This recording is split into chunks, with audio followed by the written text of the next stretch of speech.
YouTube. Well, I'm back. Listen, I just did a video about me watching Switch on TV1. So several people, it's only been up an hour, suggested that I do a video about Jermaine Steward. So I'm not a name dropper really, but Jermaine is one of the few celebrities I actually knew personally. So I'll tell you the story really quick. So I arrived in Los Angeles 1976. I was 19 years old. I didn't make any big plan to get there. I arrived in Los Angeles with $36. I hit the boulevard, right? All right, so I just wanted to be out, really. I wanted to be away from Indiana and in California. So by hook or crook, some things went wrong. So I had planned to come there the right way, with money and all that kind of stuff. Things fell through, and I came anyway. So I arrived there with $36. I remember that number, $36. All right, so after I got pretty lucky, after a couple of hours, I met this guy on Hollywood Boulevard. Took me back to his apartment. His name was Tony Tipton. They were from Chicago. Tony Tipton from Chicago. He lived on Ivar, which is a block away from Capitol Records. The Capitol was on Vine. He was the next street over. So I moved up in there, right, with him, the same night. So I got kind of fortunate there. Well, within the first month or so after being there, I was hitchhiking on Sunset Boulevard. Sunset Boulevard is not the kind of place where you go to hitchhike. There's a lot of hitchhiking and other things going on in Santa Monica Boulevard. Gay drag, but I just ended up stuck up there way up on Sunset Strip. So I got picked up by this guy. And this guy turned out to be a costume designer. His name was Bill Whitten. He's a big costume designer. He made clothes for pretty much all the R&B celebrities at the time. What was the name of his company? Workroom 27. For anybody who has any history in Hollywood. Workroom 27. He took me back to his house in Hollywood Hills, and I started hanging out with him. And he had a lover as well. So I was hanging out with both of them. Don't call me a tramp. Don't judge me. Both of them. So I guess I was a young face new to town. But so they knew all the celebrities and all. They made clothes for all of them, and they had a successful business. All right, so they were having a birthday party. So Bill rented a boat. It was like a party boat. It's like a boat you rent just to have parties on out at Marina Del Rey in Los Angeles. So I went to this party, and there I met Jermaine Steward and a group of other Soul Train dancers. There was like Tyrone Proctor was one of them. I remember his name. Well, one named Glenn, I think. Anyway, popular ones. I had seen their faces around Soul Train on television. So they were kind of celebrities to me because I was from Indiana and I had seen these people, and now here I was actually seeing them. So we tried to chopped it up. We had a nice time on the boat. It was a nice party kind of thing. A couple of weeks passed.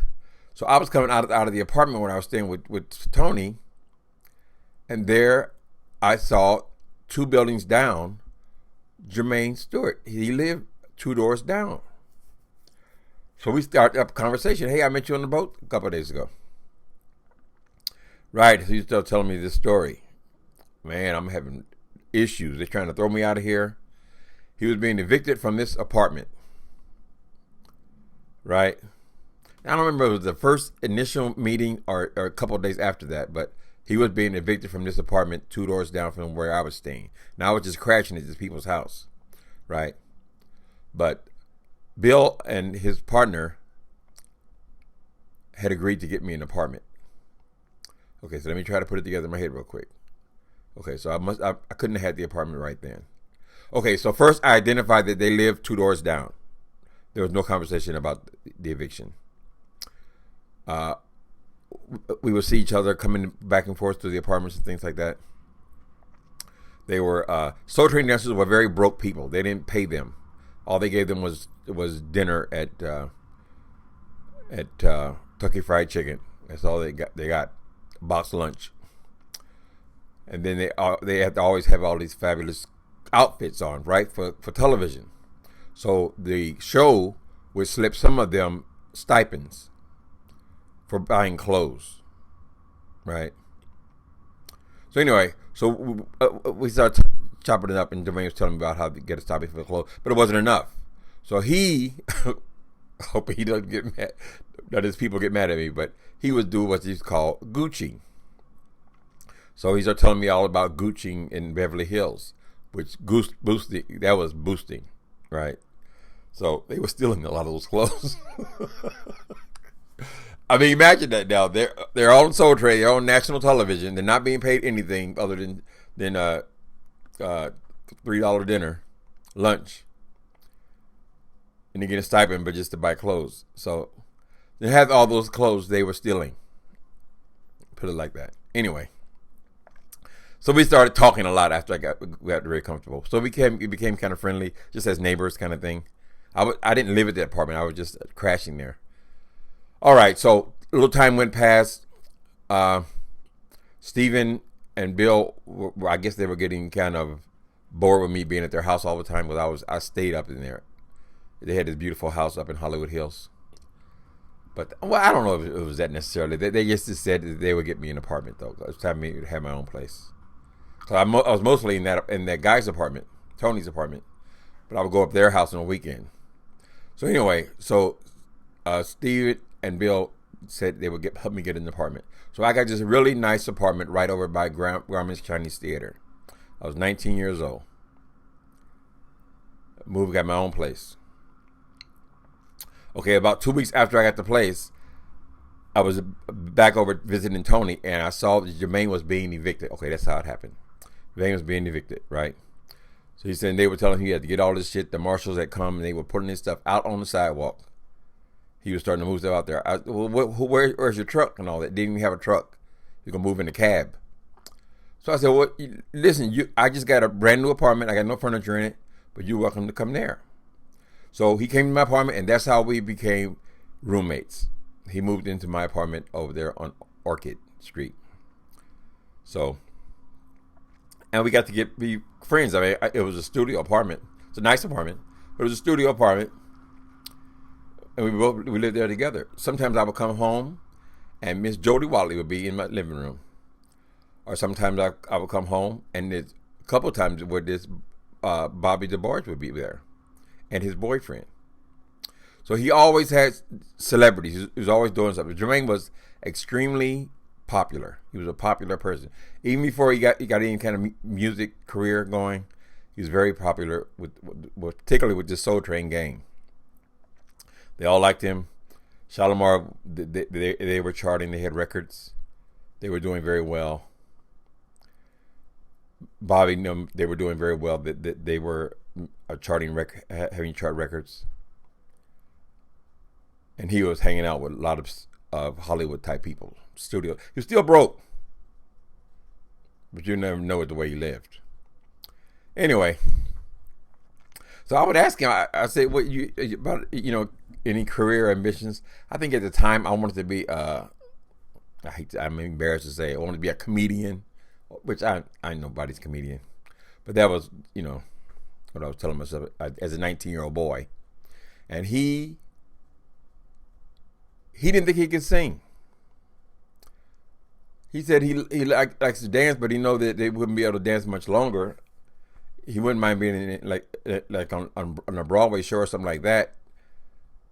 And he said I can't sing though. And I remember him distinctly telling me that he could not sing. So I was asking him. I said, you have all these connections. Damn, they can get you something in background or something like that. Because he was constantly going on auditions, things like that, as a dancer. But he said, no, I can't. I never heard him sing. The whole time he lived in the apartment, it was several months we lived there together. I never heard him sing. He thought he couldn't. But he had all these friends, right? And eventually, Jody and them started having him come down to the studio. They were good friends. and he became okay. This is so after he let me see. Did he move out first? I don't remember who moved out of there first. Did he move out? I think he may have moved out first. We got separated. Maybe a couple of years later, I ran into him, and he was in the studios singing background for Shalimar and other people. How would you see him? My life had gotten a little better. I met a man, fell in love with him, and we got a beautiful apartment in West Hollywood, California, which is like the higher end of Hollywood for gay people. For anybody, really. It's up where the Sunset Strip is, right outside of Beverly Hills. We got an apartment there. So we seem to be doing well, but maybe it was 4 years. So 4 years after he moved out of there, I ran into him at this club called the Rose Tattoo. No, yeah, the Rose. No, it's called the Green, the Motherlode. I ran into him at the Motherlode in West Hollywood. Me and my lover lived a couple blocks away, and it was on our regular spots, but I never seen Jermaine there. So I came out and said, "Hey, man, where you been? What you been doing?" He had all this elaborate. He always did dress nice, but he had this leopard skin leotard pants with these thigh-high boots and all this stuff. I was saying, he looked like a rock star. Where you been? He said, "Well, you know, I used to sing background. Well, I moved to London." He moved to London and got a hit record in London.